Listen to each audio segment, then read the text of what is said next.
to the one on Monday night, to Discover the Journey? Anybody? Okay, awesome. I'm glad that someone went for the ones that you have. I was also there, but unfortunately, I don't remember much of what was being said because I was extremely distracted by the people around me who were on their phones, playing Angry Birds, talking to each other. And I understand that there's a lot of things happening in your life, in our lives. But when there's a 10-year-old up on a screen talking about how he was forced to kill a pregnant woman, I feel like laughing and talking like it's normal, that says something about us. And that means that kind of thing has gotten to the point that it's normal for us. And that's a scary place to be. Our generation is faced with more problems than any other before it. So therefore, we're called to address those in a more aggressive way than any other generation before us. And that goes double for us as Christians and as Lights of the World at Christian University. Unfortunately, we're bombarded by the media with lots of shocking imagery, and it has led us to become desensitized to other human beings suffering. I'm going to show you a video.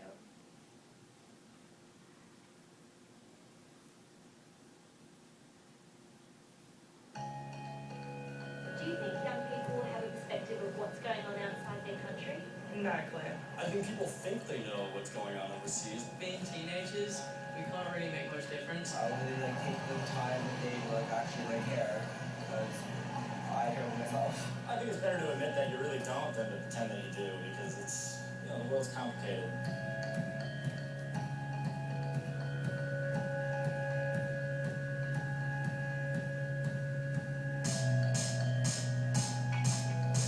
Kids here would just look at their daily lives and say, this is it. This is the best that we can do. The need to love and the need to be loved. Can humanity survive without it? I kind of feel like I don't know anything except the one thing. If we can just understand the one thing, then maybe that's all that we need to do. I don't know.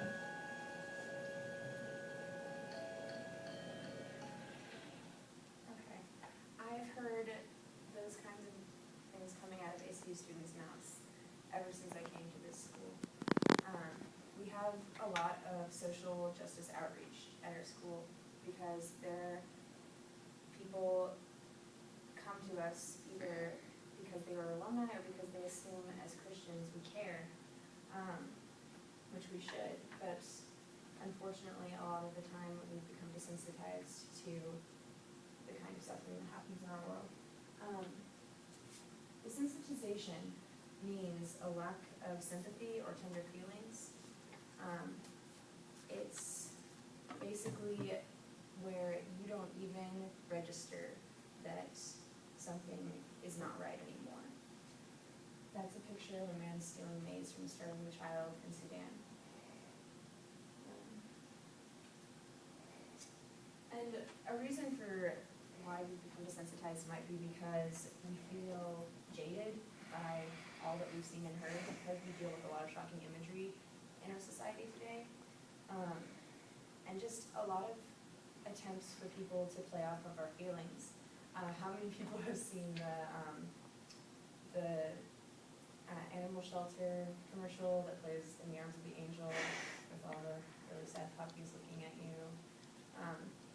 That's an attempt to reach you emotionally.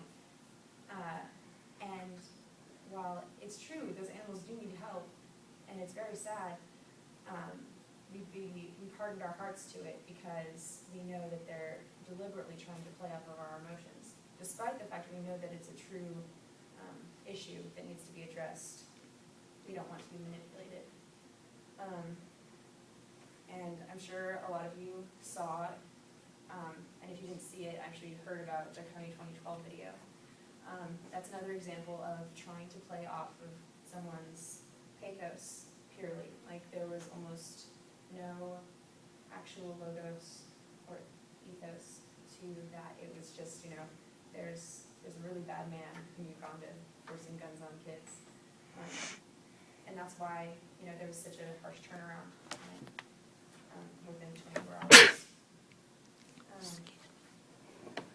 This is a quote by Jessica Chung, and in regards to the Kony 2012 video, and it says, while effective advocacy starts with word of mouth, advocacy is counterproductive if the message is marred by disillusioned marketing ploys.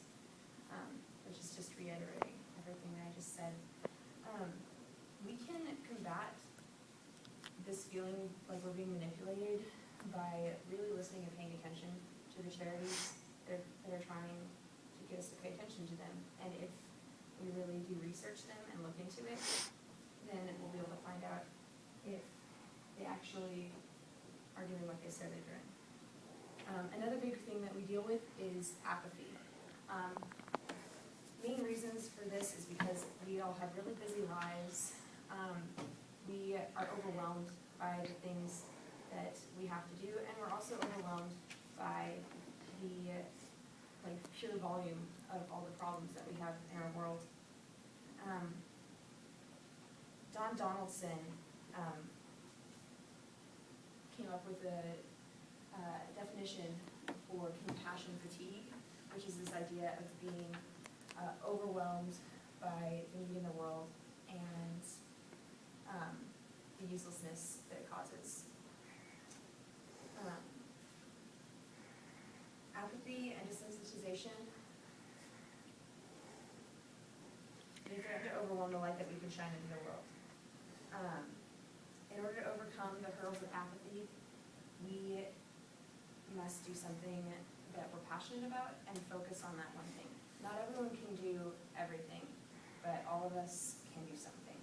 And if we partner together for the greater good, then we can shine God's light to the